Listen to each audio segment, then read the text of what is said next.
Hello friends, welcome to Food Funday. நம்ம சேனலை subscribe பண்ணாதவங்க சப்ஸ்கிரைப் பண்ணிக்கோங்க. இன்னைக்கு நம்ம 1 கிலோ பாஸ்மதி அரிசி யூஸ் பண்ணி 1 கிலோ மட்டன் பிரியாணி செய்ய போறோம். வாங்க எப்படி செய்யறதுன்னு பாப்போம்.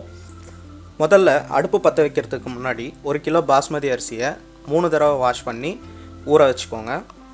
அடுத்து அடுப்பு பத்த வச்சுட்டு மேலே ஒரு டபரா வச்சுக்கோங்க. டபரா சூடு ஏறினதும் 200 ml கடலை எண்ணெய் ஊற்றிக்கோங்க. அடுத்து 50 ml நெய் ஊற்றிக்கோங்க. எண்ணெய் சூடு ஏறினதும் 4 பீஸ் பட்டை, 5 பீஸ் ஏலக்காய், 7 பீஸ் கிராம்பு ஆட் பண்ணிக்கோங்க. அடுத்து 400 கிராம் வெங்காயம் ஆட் பண்ணிக்கோங்க.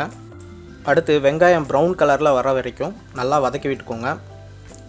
ப்ரௌன் கலரில் வந்ததுக்கப்புறம் 100 கிராம் இஞ்சி, 100 கிராம் பூண்டு அரைச்சி வச்சுட்டு ஆட் பண்ணிக்கோங்க. இஞ்சி பூண்டு போட்டதுக்கப்புறம் நல்லா வதக்கி விட்டுக்கோங்க, அடி பிடிக்காமல் இருக்க. இஞ்சி பூண்டு நல்லா வதங்கினதுக்கப்புறம் 2 டீஸ்பூன் வெறும் மிளகாய்த்தூள், அதாவது 10 கிராம் மிளகாய்த்தூள் ஆட் பண்ணிக்கோங்க. மிளகாய்த்தூள் ஆட் பண்ணதுக்கப்புறம் நல்லா கிளறி விட்டுக்கோங்க, அடி பிடிக்காமல். மிளகாய்த்தூள் பச்சை வாசனை போனதுக்கப்புறம் 200 ml தயிர் ஆட் பண்ணிக்கோங்க. தயிர் ஆட் பண்ணிவிட்டு நல்லா கிளறி விட்டுக்கோங்க. மசாலாவிலேருந்து எண்ணெய் தனியாக திரிஞ்சு வந்ததுக்கப்புறம் 1 கிலோ மட்டன் ஆட் பண்ணிக்கோங்க. மட்டன் ஆட் பண்ணதுக்கப்புறம் 2 டீஸ்பூன் கல்லுப்பு ஆட் பண்ணிக்கோங்க.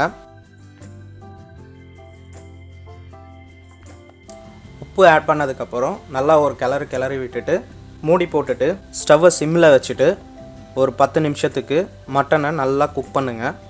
10 நிமிஷத்துக்கு அப்புறம் மூடியை திறந்து அடிப்பிடிக்காத அளவுக்கு ஒரு 2 நிமிஷம் நல்லா பெரட்டி விட்டுக்கோங்க.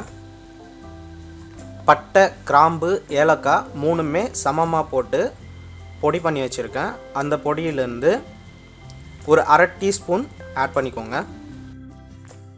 அடுத்து ஒரு சின்ன கட்டில் 1/4 கட்டு அளவு புதினா, 1/4 கட்டு அளவு கொத்தமல்லி ஆட் பண்ணிக்கோங்க. 3 பச்சை மிளகாய் ஆட் பண்ணிக்கோங்க. அடுத்து 350 கிராம் தக்காளியை ஆட் பண்ணி நல்லா ஒரு கிளறி விட்டுட்டு அடுப்பை சிம்மில் வச்சு ஒரு 10 நிமிஷத்துக்கு மூடி போட்டு நல்லா குக் பண்ணுங்கள். அடுத்து 1 கிலோ அரிசிக்கு 1.25 லிட்டர் தண்ணி ஆட் பண்ணிக்கோங்க. அடுத்து ஸ்டவ்வை ஹை ஸ்பீடில் வச்சு ஒரு 5 நிமிஷத்துக்கு மூடி போட்டு நல்லா கொதிக்க விடுங்க.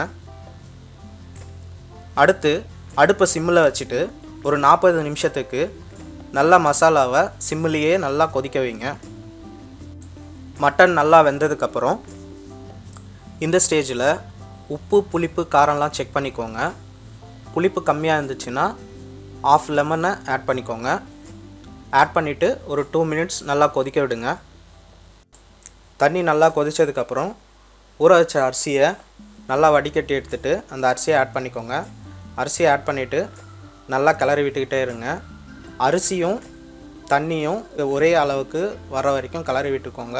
லைட்டாக அரிசியும் தண்ணியும் ஒரே அளவுக்கு வந்த உடனே அடுப்புலேருந்து டபராவை இறக்கி வச்சுட்டு ஒரு கனமான தோசைக்கல்லை எடுத்து அடுப்பு மேலே வச்சுட்டு அதுக்கு மேலே டபராவை எடுத்து வச்சு டபரா மேலே ஒரு வாழை இலையை போட்டுட்டு அதுக்கு மேலே தட்டு வச்சுட்டு அடுப்பை சிம்மில் வச்சுட்டு நம்ம மூடி போட்டுருவோம். மூடி போட்டுட்டு மேலே ஒரு வெயிட் வச்சுட்டு ஒரு 20 நிமிஷம் தம்மு கட்டிட்டு அதுக்கப்புறம் எடுத்து பார்த்தோம்னா நம்ம மட்டன் பிரியாணி ரெடி.